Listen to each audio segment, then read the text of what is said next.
નર્મદા પંચકોશી પરિક્રમા અંતિમ ચરણમાં પહોંચી છે ત્યારે શનિવાર રવિવાર અને હજુ છેલ્લો શનિવાર રવિવાર રજાઓમાં ભીડ આવવાની હોય જેને લઈ તંત્ર સજ્જ બન્યો છે। 43 ડિગ્રી ગરમી હોય લોકો સવાર કરતાં રાત્રે વધુ લોકો પગપાળા ચાલવાનું પસંદ કરવા માંડ્યા છે।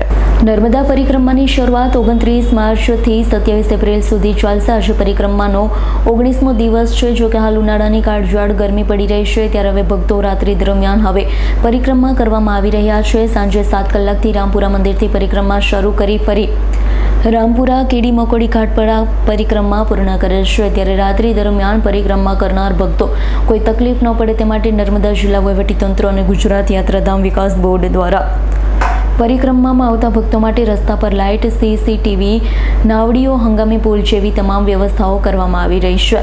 12 એપ્રિલના રોજ નર્મદા પરિક્રમામાં એકસાથે 2.5 લાખ ભક્તો આવી જતા તમામ વ્યવસ્થાઓ ખોરવાઈ ગઈ હતી અને અફરાતફરી મચી હતી। રેંગણ ઘાટ ખાતે 50 નાવડીઓ થકી નદી પાર કરવામાં આવી હતી। નર્મદા જિલ્લામાં હાલ મિની કુંભ મેળા જેવા દ્રશ્યો રેવાના તીરે જોવા મળતા નર્મદાની પંચકોશીય ઉત્તરવાહિની પરિક્રમામાં હજારોની સંખ્યામાં શ્રદ્ધાળુઓમાં નર્મદાના તટે 21 કિલોમીટરની પરિક્રમા કરી ધન્યતા અનુભવી રહ્યા છે। નર્મદા પરિક્રમા એ આખા જિલ્લાને ગૌરવ અપાવે એ પ્રકારની આખી પરિક્રમા ઊભી થઈ છે। ગુજરાતના ખૂણે ખૂણેથી શ્રદ્ધાળુઓ ભાવિક ભક્તો અહીં આવે છે અને ચૈત્ર મહિનો છે, બપોરના સમયે ગરમી વધારે હોય એટલે પરિક્રમાવાસીઓ રાત્રે પરિક્રમા કરવાનું વધારે પસંદ કરે છે। ત્યારે રાતે ખૂબ ભીડ થતી હોય છે, પણ આ ભીડની અંદર પણ ગુજરાત સરકાર શ્રી દ્વારા નર્મદા જિલ્લાનું વહીવટીતંત્ર અને સાથે સાથે ભારતીય જનતા પાર્ટીના કાર્યકર્તાઓ બધા ભેગા મળીને દરેક પરિક્રમાવાસીને કોઈ પણ પ્રકારની સમસ્યા ના થાય, કોઈ પણ પ્રકારની તકલીફ ના પડે એ પ્રકારનું આખું આયોજન કર્યું છે। ભારતીય જનતા પાર્ટી તરફથી 2 જગ્યા પર સેવાલય ચાલુ કરવામાં આવ્યા છે, જેમાં ગરમ ગરમ નાસ્તો, ચા, વિશ્રામ કરવો હોય તો એની માટે ગાદલાની વ્યવસ્થા છે। દરેક જેટી પર ભાજપના 5-5 કાર્યકર્તાઓ ઉપસ્થિત હોય છે।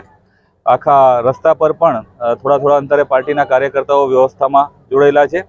ગઈકાલે જ એક બેન સ્લીપ થઈ ગયા હતા અને એમને ફ્રેક્ચર થયું, તો અમારા એક યુવા મોરચાના કાર્યકર્તા કૌશિકભાઈ તડવી છે કે એમને વડોદરા હોસ્પિટલ લગી મૂકીને આવ્યા। દરેક નાવડીમાં પણ એક કાર્યકર્તા ઉપસ્થિત રહે છે। નાવડીની અંદર ભાવિક ભક્તોને બેસાડવાથી લઈને સામે કાંઠે ઉતારવા સુધીની સેવા એ લોકો પૂરી પાડે છે।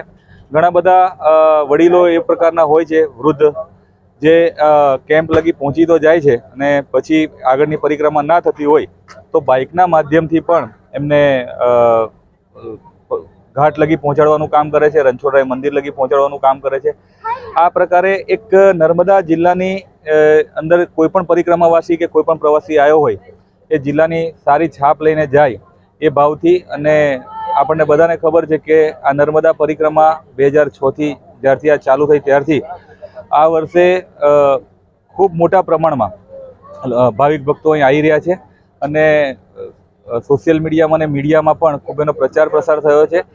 ખાસ કરીને વિશેષ રૂપથી રાજ્યના ગૃહમંત્રી આદરણીય ભૂપેન્દ્રભાઈ પટેલ સાહેબ જ્યારે અહીં આગળ આખી પરિક્રમા કરીને હવે ઉત્તરવાહિની પરિક્રમાનો પડાવ અડધે પહોંચી ગયો છે। હવે 10 દિવસ બાકી છે।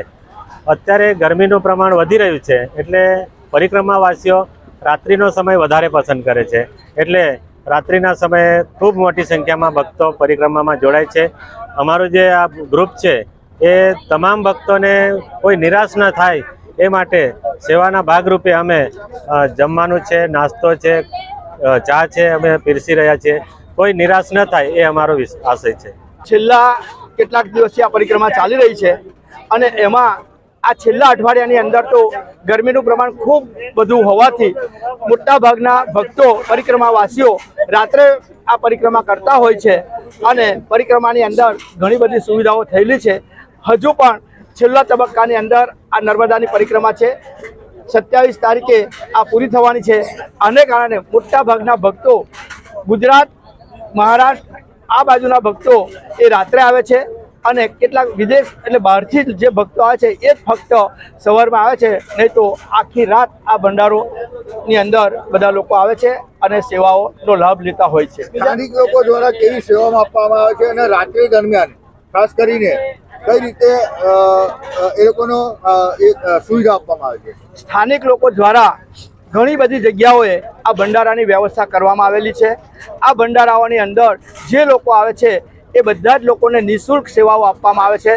રામપરા છે, માંગરોળ છે, ગુવાર છે, સામા કિનારે રેંગણ, વાસણ બધા જ જગ્યાએ આ ભંડારાઓની સગવડ કરવામાં આવેલી છે અને લોકો એના લાભ પણ લેતા હોય છે. દીપક જગતાપનો રિપોર્ટ, S9 ન્યૂઝ, રાજપીપળા.